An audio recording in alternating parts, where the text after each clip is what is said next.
അപ്പോൾ അന്ന് നാടകത്തിൽ അഭിനയിച്ച സ്ത്രീ കഥാപാത്രങ്ങൾ അത് പുരുഷന്മാരെ മേക്കപ്പ് ചെയ്ത് സ്ത്രീ മേക്കപ്പ് കൊടുത്താണ് അഭിനയിപ്പിച്ചത്.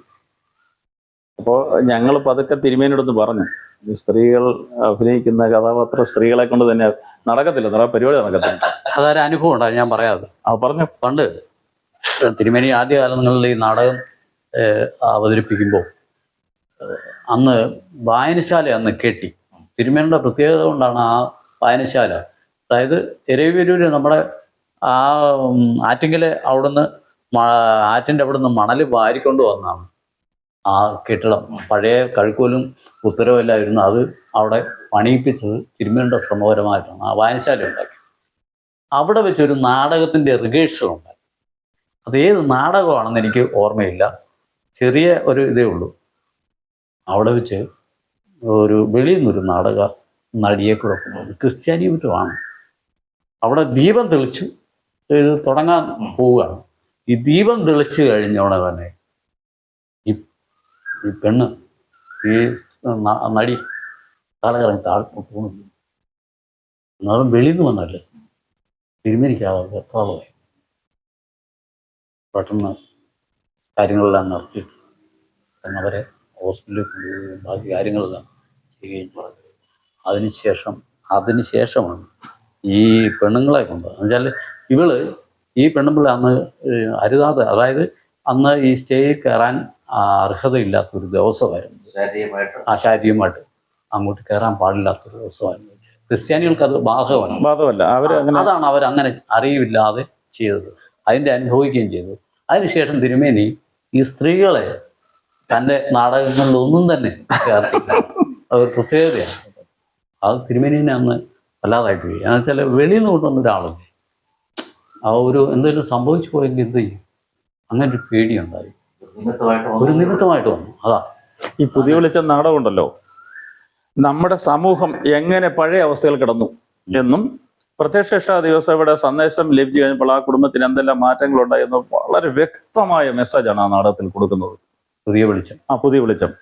അപ്പം അടിമകാലം അല്ലെങ്കിൽ അതിനുശേഷമുള്ളൊരു ഒരു കാലം, ആ കാലത്തിൽ നമ്മൾ യഥാർത്ഥ ദൈവത്തെ വിട്ടിട്ട് മറ്റ് മറിമായങ്ങളുടെ പുറകെ പോകുമ്പോൾ ഒരു കുടുംബത്തെ എങ്ങനെയല്ല അന്ധകാരം ഉണ്ടാകാം എന്ന് വളരെ വ്യക്തമായി ആ നാടകത്തിൽ കാണിക്കുന്നുണ്ട്. അതിനുശേഷം പ്രത്യക്ഷ ദിവസയുടെ മെസ്സേജ്, അതാ നമ്മൾ വി ആർ കുട്ടപ്പ സാറാണ് PRDസിന്റെ ഉപദേഷ്ടാവായിട്ട് അതിനകത്ത് അഭിനയിച്ച നാടകത്തിൽ. അദ്ദേഹം വന്നാണ് ഈ കുടുംബത്തിനൊരു സമാധാനം ഗുരുദേവന്റെ നാമത്തിൽ പറഞ്ഞ് ആ കുടുംബത്തിന് ഒരു സ്വസ്ഥത കൊടുക്കുന്നതായിട്ടാണ് ആ നാടകം അവസാനിക്കുന്നത്. അങ്ങനെയാണ്. അപ്പം ഏത് നാടകത്തിലും ഇതുപോലുള്ള അന്ധകാരത്തിനും അടിമയ്ക്കും എതിരെ പറയുകയും ഗുരുദേവന്റെ സന്ദേശത്തോടു കൂടി ആ നാടകം സമാപിക്കുന്നത്. അങ്ങനെയാണ് തിരുമേനി രചനകൾ മുഴുവനും. അതിന് മുമ്പുള്ള ഒരു നാടകം അത് അടിമ വിഷയം മാത്രമേ. അത് നമ്മുടെ മടത്തും ഭാഗത്ത് കൊച്ചോലിക്കൽ അപ്പച്ചൻ്റെ സ്ഥലമുണ്ടായിരുന്നു, പാറമടയുടെ മോളിൽ ഏറ്റവും ടോപ്പിൽ. അവിടെ ഇന്നത്തെ ടാഗോർ തിയേറ്ററിലൊക്കെ ഇരിക്കുമ്പോഴല്ല നമ്മൾ, അന്ന് ഞാൻ കൊച്ചോലിക്കൽ സത്യകുമാർ ചാൻ്റെ ബസ് ആ സ്ഥലത്താണ് നടത്തിയത്, ടോപ്പിൽ. അതിങ്ങനെ ടാഗോർ തിയേറ്ററിൽ ഇരിക്കുമ്പോഴേ നമുക്ക് കാണുന്നത്. സ്റ്റേജ് അങ്ങ് താഴെ, ആൾക്കാരിങ്ങനെ മുകളിലോട്ട് ഇങ്ങനെ നിരനിരയായിട്ട് ഇങ്ങനെയായിരുന്നു. ആ ഒരു രീതിയിലായിരുന്നു അന്ന്. എനിക്ക് തോന്നുന്നത് അത് അടിമ വിഷയമായിരുന്നത്. അതിൽ പന്വേഷം കിട്ടിയത് കുറ്റൂർ നാരായണച്ചാനായിരുന്നു, നമ്മുടെ ഗുരുകുല ശ്രേഷ്ഠൻ കുറ്റൂർ നാരായണച്ചാനായിരുന്നു അന്നത്തെ അതിൽ. ഈ അടിമ വിഷയം വന്ന് ഈ കെട്ടി വില വാങ്ങിക്കൊണ്ട് പോകുന്ന ഒരു രംഗം കാണിച്ചു. അതിൽ ഈ കുഞ്ഞുങ്ങളുമുണ്ട്. കുഞ്ഞുങ്ങളെയൊക്കെ മേക്കപ്പ് ഇല്ലാതെ ഈ നിക്കറുകളായി ഇടിക്കാതെ തെള്ളി കയറ്റി അങ്ങ് വിടുകയായിരുന്നു സ്റ്റേജിലോട്ട്. പലരെയും നാച്ചുറലായിട്ട് കയറ്റി വിടുകയായിരുന്നു. ഇതങ്ങോട്ട് കാണുകയും ഈ ജനങ്ങൾ മുഴുവൻ, ആ 2-3 ചുറ്റും മലകളിലെ മുഴുവൻ പട്ടികക്കാരും ഉണ്ടാകും. അവർ സഭയിലുള്ളവരുമുണ്ട്, അല്ലാത്തവരുമുണ്ട്. അന്നേറിയ പങ്കം സഭയിലുള്ളവരായിരുന്നു. ഇവരെല്ലാം പൊട്ടിത്തെറിച്ച് കരഞ്ഞ് നിലവിളിച്ച് ഭയങ്കര ബഹളമായി. നാടകം നിർത്തുമെന്ന് വിളിച്ചു കാറി. അങ്ങനെ അടിമ വിഷയം അവതരിപ്പിച്ചത്. അത് കട്ടം വീണമെന്ന്, കട്ടം വീണ്ട അത് നിൽക്കുകയായിരുന്നു, നിർത്തുകയായിരുന്നു അന്നേരം നാടകം. അത് തുടർന്ന് കളിക്കാനുള്ള ഒരു അവസരം ഉണ്ടായില്ല. അതായിരുന്നു അതിൻ്റെ ഒരു പ്രത്യേകത. കലയ്ക്ക് മനുഷ്യനെ ഏറ്റവും സ്വാധീനിക്കാൻ കഴിയുന്ന ഏറ്റവും ഉദാത്തമായ ഉദാഹരണം നമ്മുടെ സഭയിലാണ്. ജീവിതത്തോട് ഇതുപോലെ അടുത്ത് നിൽക്കുന്ന ഇപ്പൊ തിരുമേണ്ട നാടകത്തിലെ നശ്വര ജീവിതം എന്ന് പറഞ്ഞ ആ പാട്ട്, ഓ എന്തോ പാട്ടാ അതൊക്കെ. അത് ഒരു വല്ലാത്ത പാട്ടാണ്. അതിന് പുറകിൽ മലയാള സാഹിത്യത്തിലുണ്ടായത് ഈശ്വര ചിന്തയതൊന്ന് മനുഷ്യന്. ആ പാട്ടിന്റെ മുകളിലാണ് ഈ പാട്ട്. ഫിലോസഫിക്കൽ പാട്ടാണ്. അപ്പം കമുകറ പാടിയ ആ പാട്ടിന്റെ മുകളിലാണ് നശ്വര ജീവിതം. അത് കുട്ടപ്പഞ്ചാനൊക്കെയാ അത് പാടിയേ അന്ന്. ദീപിനി അന്ന് ആ പാട്ട് KB വന്നില്ല. KB ഒക്കെ അന്ന് ആ പാട്ട് പുതിയ വിളിച്ച നാടകത്തിലെ ഹൈലൈറ്റ് ആണ്. അപ്പം ഈ മന്ത്രവാദിയൊക്കെ ഇടപെട്ട് ഒരു കുടുംബം അങ്ങ് താറുമാറാക്കുന്നതാണ്. അതിനുശേഷം ഈ രംഗത്ത് അവതരിപ്പിക്കുന്ന ഒരു പാട്ടാണ് നശ്വരൻ ജീവിതം. അത് റെക്കോർഡ് ചെയ്തിട്ടുണ്ടല്ലോ. ഭയങ്കര പത്രപ്രവർത്തന ലോകം. അയ്യോ, അത് ഭയങ്കര. അതാണ് ഒന്നുമില്ലായ്മയിൽ നിന്ന് എന്ന് വേണേൽ പറയാൻ പറ്റത്തുള്ളൂ. ഒന്നുമില്ലായ്മ. ഗുരുദേവന്റെ സമ്പാദ്യ ജനങ്ങളെ മാത്രം കണ്ടുകൊണ്ടാണ് ആതിർദീപം തുടങ്ങുന്നത്. പത്രപ്രവർത്തനം പോയിട്ട് ശരിയായിട്ടൊരു അഡ്രസ്സ് വായിക്കാൻ നമ്മുടെ ആളുകൾക്ക് അന്ന് അറിയില്ല. ഒരു എഴുത്തെഴുതാൻ അറിയത്തില്ലാത്ത കാലത്താണ് അക്ഷര രംഗത്തേക്ക് ഈ സമുദായത്തെ തിരുമേനിമാർ രണ്ടുപേരുടെ കൈ പിടിച്ചു ഉയർത്തുന്നത്. 1963 നവംബറിലാണ് ആതിർദീപ് ആദ്യമായിട്ട് ഇറക്കുന്നത്. അപ്പം അതിനുവേണ്ടി തെരഞ്ഞെടുത്ത് കോട്ടയമാണ്. കോട്ടയത്ത് മന്ദിരത്തിൽ രണ്ടുപേരും താമസിച്ചുകൊണ്ടാണ് അതിന്റെ ആതിർദീപത്തിന്റെ എംബ്ലം വരച്ചത് KBR ബാബു എന്ന് പറഞ്ഞ ആളാണ് അതിന്റെ എംബ്ലം ഒക്കെ വരച്ചത്. അപ്പൊ തിരുമേനി പറഞ്ഞു ഇങ്ങനെ ആയിരിക്കണം എന്നല്ല. ഒരു സ്ത്രീയുടെ ഒരു പുരുഷന്റെയും കൈ, ഒരു ചങ്ങല, അത് എന്നാ ഒരു എംബ്ലമാണ്. അത് എന്നാ ആശയമാണ് വിമോചനം. അത് ഒരു ഭയങ്കര സംഭവമാണ്. അപ്പം ആചാര്യഗുരുവിന്റെ ശരീരം മാറുന്ന 1969 ആചാര്യഗുരു 63 ശേഷം 60 രോഗാവസ്ഥയിൽ വീഴുന്നവരെയും ആതിർദീപത്തിനടിയിൽ നിന്നു. 2 തിരുമേനിമാരും ആതിർദീപത്തിന് വേണ്ടി അങ്ങ് അറ്റം. വേറൊരു പ്രത്യേകത ഉണ്ടായിരുന്നു. അത് കാലാതിവൃത്തിയാണ് അതിന്റെ പ്രാധാന്യം. ഇപ്പോഴും അതിനെ കോട്ട് ചെയ്തല്ലേ എഡിറ്റോറിയൽ എഴുതിക്കൊണ്ടിരിക്കുന്നത്. അക്കാലത്ത് കേരളത്തിലുണ്ടായിരുന്ന പ്രഗത്ഭരായ എഴുത്തുകാരൊക്കെ മുഴുവനും അവിടാണ് നമുക്ക് അത്ഭുതം. രാഷ്ട്രപതിയുടെ മുതൽ മെസ്സേജ് മേടിക്കുകയും കേരളത്തിലെ എണ്ണപ്പെട്ട സാഹിത്യകാരന്മാരെ TKC വടുതല മുതൽ അങ്ങുള്ള എണ്ണപ്പെട്ട എഴുത്തുകാരെ, തിരുമൂലപുരം നാരായണൻ, ഞാൻ അവരുടെ വീട്ടിൽ പോയിട്ടുണ്ട്. അങ്ങനെയുള്ള ആളുകളെ ആതിർദീപത്തിലൂടെ അവതരിപ്പിച്ചെന്ന് പറയുമ്പം എന്ത് സംഭവം, നമുക്ക് ചിന്തിക്കാൻ പറ്റാത്ത അത്ഭുതം. ഒപ്പം നിൽക്കുന്നതാണ്. ഭൗതിക മേഖലയിൽ മുഖ്യധാരയേക്കാൾ മുകളിലാണ് നിൽക്കുന്നത്. അതുപോലാണ് ഇന്നും മുടങ്ങാതെ ഇറങ്ങുന്നത് ഒരേ ഒരു ദളിത് ആതിർദീപം മാത്രമേ ഉള്ളൂ. ബാക്കിയെല്ലാം പോയി. അതിനിടയ്ക്ക് ഒത്തിരി രസകരവും ആയുള്ള അനുഭവങ്ങളും എനിക്ക് ഉണ്ടായിട്ടുണ്ട് ആതിർദീപമായിട്ട് ബന്ധപ്പെട്ട്. അതിപ്പം പറയണമെന്ന് ആലോചിക്കും. അതാണ് ഇതിന്റെ പൈസ ഒക്കെ ഉണ്ടാകാൻ വേണ്ടി ഇന്നും നമ്മുടെ ആളുകൾ ആതിർദീപത്തോട് തിരുമേനിയുടെ ഒരു ആശയം അനുസരിച്ച് സഹകരിക്കാന്നുള്ളത് ചോദിച്ചാൽ ഇല്ല. നമുക്കറിയാവുന്ന കാര്യങ്ങളാണ് ആതിർദീപത്തിലെങ്കിലും സഭയുടെ പ്രസിദ്ധീകരണം എന്ന നിലയ്ക്ക് വില കൊടുത്ത് വാങ്ങി അതിനെ പ്രോത്സാഹിപ്പിക്കണം. ഇപ്പൊ സഭ വളരെ ബുദ്ധിമുട്ടിയാണ്. എല്ലാ മാസവും ആണെങ്കിലും ആതിർദീപം ഇറക്കുന്നുണ്ട്. അതിനോട് PRDCക്കാർ പൂർണ്ണമായിട്ട് സഹകരിക്കണമെന്നാണ് എനിക്ക് പറയാനുള്ളത്. 1969 ആചാര്യഗുരുവിന്റെ ദേഹവിയോഗത്തിന് ശേഷം തിരുമേനി ഒരു സോനിയർ ഇറക്കി. അതിന്റെ കവർ ചിത്രം എന്ന് പറയുന്നത് മന്നിക്കൽ ഭവനം മുതൽ ഉള്ള കാര്യങ്ങളാണ്. പൊയ്ക എല്ലാം ഉൾക്കൊള്ളിച്ചുകൊണ്ടാണ് ഇതിന്റെ കവർ ചിത്രം ഇറക്കിയിരിക്കുന്നത്. കേരളത്തിലെ അന്നത്തെ ഏറ്റവും പ്രഗത്ഭരായ എഴുത്തുകാരെ അതിൽ ഉൾക്കൊള്ളിച്ചെന്നുള്ളതാണ്. അതിനുവേണ്ടി തിരുമേനി ഒത്തിരി സാമ്പത്തികവും ഒക്കെ മുടക്കി. ആറ്റെങ്കിലും തെങ്ങിൽ നിന്ന് അമ്മച്ചി അറിയാതെ തേങ്ങ വിറ്റിട്ടുണ്ട്. പിന്നീട് പറയുള്ളൂ. പിന്നെന്നാ പറയാ, കിട്ടിയിട്ട് എന്തോ പറയാൻ. അങ്ങനെ ചെയ്യുമായിരുന്നു. പൈസ കൊടുക്കണ്ടേ? ഒരിക്കൽ ഒരു 3-4 കിലോ കൊപ്ര പകുതി ഉണങ്ങി മഴ കാരണം വാരി കൂട്ടിയിട്ട് അത് പൂപ്പൽ പിടിച്ചിങ്ങനെ കിടക്കുകയായിരുന്നു. അപ്പം അമ്മച്ചി തിരുവനന്തപുരത്തിന് പോയ സമയത്ത് ആ കൊപ്ര എടുത്ത് വിൽക്കാൻ എന്നോട് പറഞ്ഞു. ഞാനത് കൊപ്ര എടുത്ത് വിറ്റ് കുമ്പനാട്ട് അർച്ചന പ്രിന്റേഴ്സ് പ്രസ് അവിടെ കൊണ്ട് പൈസ കൊണ്ട് കൊടുത്തു. അവിടെയാണ് ആതിർദീപം അടിക്കുന്നത്. അവിടെയും കോട്ടയത്ത് ഫ്രീ മിത്രം, ഈ രണ്ടിടത്താണ് ആതിർദീപവും സർക്കുലറും അച്ചടിക്കുന്നത്. അവരുടെ തന്നെയാണെന്ന് എനിക്ക് തോന്നുന്നത്, വിദ്യാർത്ഥി മിത്രം. അപ്പം ഈ കൊപ്ര വിറ്റ് ഇതിന്റെ പൈസ എല്ലാം കൊടുത്ത് ഇങ്ങനെ തിരുവേനായിട്ട് സംസാരിച്ചിരിക്കുമ്പോൾ അമ്മച്ചി വരുന്നു. അമ്മച്ചി ഒരാഴ്ചയായിട്ട് തിരുവനന്തപുരത്തായിരുന്നു. അമ്മച്ചി അന്ന് വന്ന് ആദ്യം ചോദിച്ചത് കൊപ്ര എന്തിയെന്നാണ്. ആരാലും പരിഗണിക്കപ്പെടാതെ മൂലയെ കൂട്ടിയിട്ടിരുന്ന സാധനമാണ്. അത് കാരണം ഇത് പൂപ്പൽ പിടിച്ച് കൊള്ളാതെ ഇരുന്നത്. അപ്പൊ എന്നോട് തിരുവേനി പറഞ്ഞത് വെയിലത്തിട്ട് ഉണക്കാൻ പോകും. ഞാനത് വെയിലത്തിട്ട് ഉണക്കി കൊണ്ട് വിറ്റ് പൈസ എന്തൊരു തിരുവേനി എൻ്റെ തരണ്ട, നേരെ പ്രസ്സിൽ കൊണ്ട് കൊടുത്തേക്കാൻ പറഞ്ഞു. ആ പൈസ കൊടുത്തിട്ട് ഇരുന്ന് വർത്താനം പറഞ്ഞുകൊണ്ടിരിക്കുമ്പോഴാണ് ആതൃദൈവത്തെ പറ്റി സംസാരിച്ചുകൊണ്ടിരിക്കുകയാണ്. അപ്പോഴാണ് അമ്മച്ചി വരുന്നത്. അമ്മച്ചി വന്ന് ആദ്യം ചോദിച്ചത് എന്നാണ്. അപ്പോൾ ഒരാൾ പറഞ്ഞ് ഇങ്ങനെ കല്ലാറുകാരൻ അത് എടുത്തോണ്ട് പോകുന്നത് കണ്ടെന്ന് പറഞ്ഞു. അമ്മച്ചി എന്നെ ഒത്തിരി വഴക്കൊക്കെ പറഞ്ഞു. അപ്പോൾ വഴക്കൊക്കെ പറഞ്ഞിട്ട് പറഞ്ഞു നാളെ നേരം വിളിക്കുമ്പോൾ സ്ഥലം വിട്ടോണമെന്ന് പറഞ്ഞു. തിരുവേനി പറഞ്ഞു ഒന്നും നോക്കണ്ട, ഇവിടെ തന്നെ നിൽക്കണമെന്ന് പറഞ്ഞു. അപ്പോൾ അങ്ങനെയാണ് ആതൃദീപത്തെ തിരുമേനി വളർത്തിക്കൊണ്ടുവന്നത്. തിരുമേനിയുടെ കയ്യിലുണ്ടെന്ന വരുമാനം മുഴുവൻ ഈ ആതൃദീപത്തിന് വേണ്ടി മുഴുവൻ ആതൃദീപത്തിന്. എഴുത്തുകാരെ പ്രോത്സാഹിപ്പിക്കുന്ന രീതി ഇങ്ങനെ അങ്ങനെ എന്നോട് പറഞ്ഞു നീ കഥ എഴുതണമെന്ന് പറഞ്ഞു. എനിക്ക് കഥയെന്ന് പറഞ്ഞു വലിയ അറിയാം. അപ്പൊ എന്നിട്ട് എന്നെ കൊണ്ടൊരിക്കും ഒരു ഒരു കഥ എഴുതിച്ചു. ഇവിടെ നിന്ന് ഒരു കഥ എഴുതിയിട്ട് നീ ഇവിടുന്ന് പോയാൽ മതി എന്ന് പറഞ്ഞു. അങ്ങനായിരുന്നു. അപ്പോൾ ഒരാളിലെ കഴിവിനെ എങ്ങനെയൊക്കെ എങ്ങനെയൊക്കെയാണ് പ്രോത്സാഹിപ്പിക്കുമായിരുന്നു. അതായിരുന്നു. അപ്പോൾ ഒരിക്കൽ ഞാൻ അന്നത്തെ ശങ്കരാഭരണം എന്ന് പറഞ്ഞ സിനിമ ഇറങ്ങിയ ഇടയ്ക്കാണ്.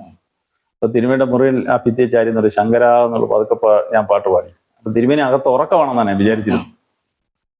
ഞാനിങ്ങനെ ചുമ്മാ ഇങ്ങനെ നോക്കുമ്പോണ്ടല്ലോ തിരുമേനി തൊട്ട് പുറകെ നിൽക്കുകയാണ്. ഒന്നുകൂടെ പാടണമെന്ന് പറഞ്ഞത്. ഞാൻ ഒന്നുകൂടെ പാടി ശങ്കര എന്നുള്ള പാട്ട്.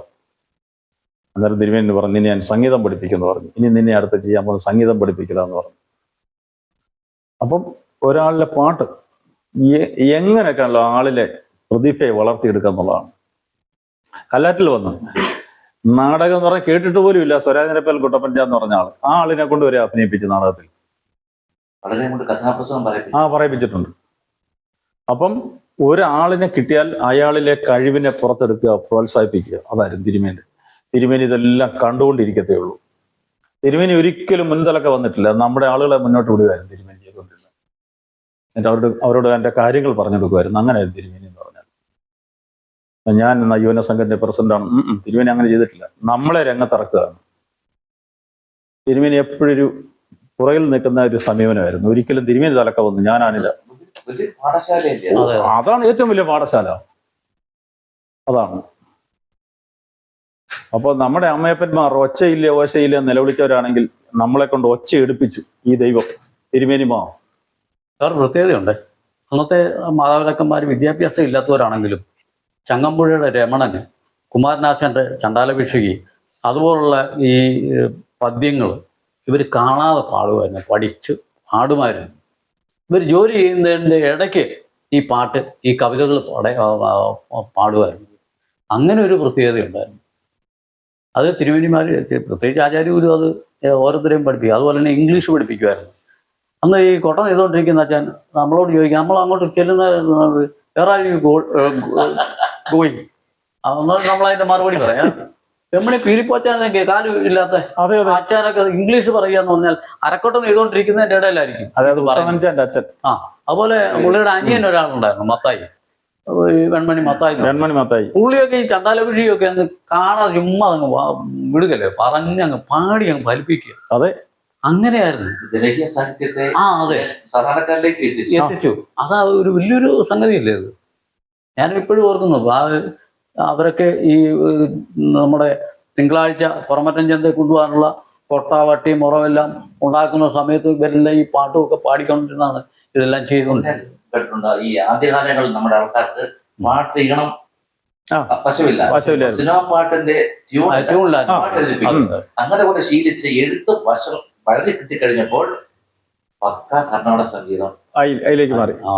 ഒരിക്കൽ ആചാര്യ പിന്നെ നമ്മുടെ കുളപ്പുറം KP ദേവകുമാർ എന്ന ഒരാളാണ്, തബലിസ്റ്റായിരുന്നു, നല്ലൊരു കലാകാരനായിരുന്നു. പിന്നീട് ഉപദേഷ്ടാവായി.